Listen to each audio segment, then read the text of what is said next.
It's written on my pad as unraveling the presence of the transcendental object. Now, what this means is I don't simply advocate the use of psychedelic plants because I think they make us feel good and break down social barriers and patterns of habit and so forth, although they do all that. But I believe that perception itself tends to take the shape of its vessel. You know, the alchemists visualized mind as mercury, and mercury being a liquid will always flow to the lowest level and take the shape of the vessel. And I think that in the potential multiple dimensional space of being, mind has flowed to the lowest levels of the vessel, and that what happens when we perturb the mind-brain system with hallucinogenic indoles is it's as though we were to vaporize the mercury, and instead of taking the shape of the vessel at its lowest levels as a liquid, the mercury fills the vessel as a pressurized gas. And what this experience is a seeing of higher dimension, literally, not metaphorically. This is what has to be understood, that you literally are seeing a higher dimension to reality. And Ralph Abraham was here yesterday suggesting that because the world is such a complex system, it has many, many variables. Dimension, which seems like a word that people shrink from because it has some aura of mathematics about it, is not a difficult concept at all. Think of a dimension simply as a variable. So if I tell you that we have 8 variables, then we have an 8-dimensional phase space in which whatever we're talking about is going on. Well, obviously the number of variables in the natural and human world is very high. So the degree to which we can perturb the mind out of its slovenly tendency to flow to the lower dimensions of the lattice, and instead urge it to expand into the higher orders of the phase space, then we get a fuller picture of reality. Because it seems quite reasonable to me to say that what we call reality is a lower dimensional slice of a higher dimensional phase space, and we slice this higher dimension with the knife of language. Well, then we get a cross-section, like slicing through an agate or slicing through a fruit. Then we see the interior of it, but we do not see the seed from which it came, the tree which grew it, the death of that tree. In other words, the temporal dimension, to name but one, is not visible in the lower dimensional slice made by the knife of language. So we have to either create a higher dimensional language or use more than one language at once, or create some other strategy for handling all these variables.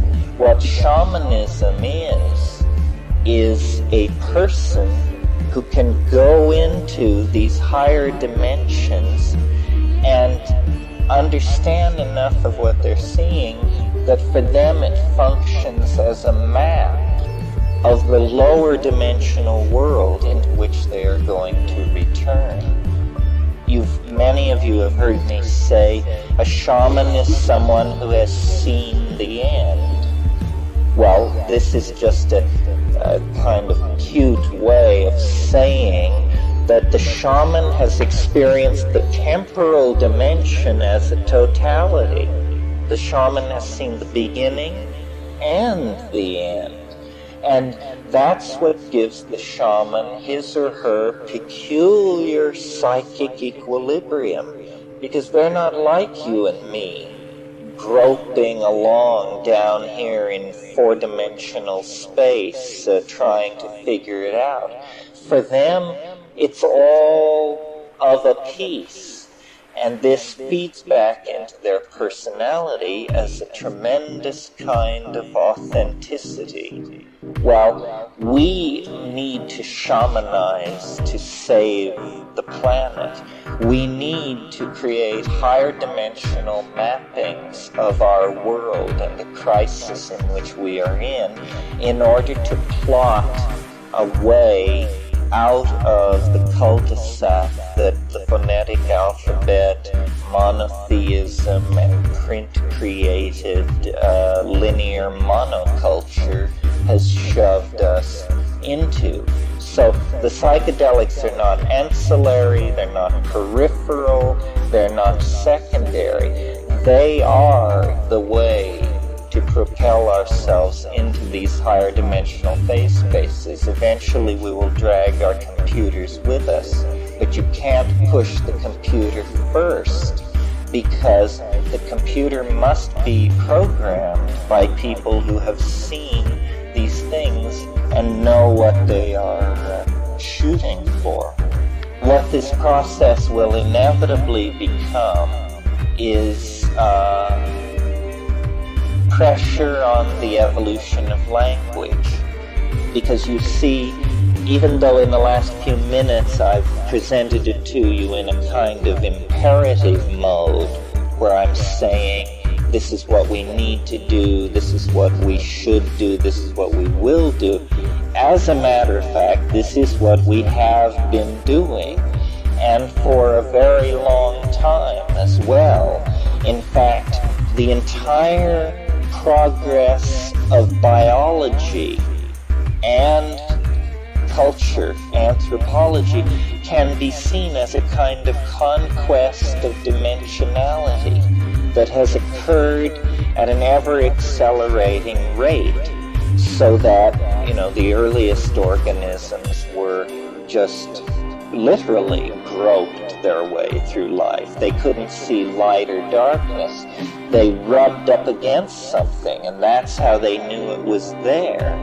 And then, through evolutionary selection, light-sensitive pigmented spots appeared on the surfaces of these things, and that gave them a gradient of sensation that told them the difference between light and darkness. Well, a further coordination of this ability, a further differentiation of this light-dark gradient gives eyes and the visual world. At the same time that this is happening, organs of motility are evolving. Well, now, meaning that so animals can move around more freely. They're not like algae or something stuck on rocks. Well, notice that when an animal that can move is already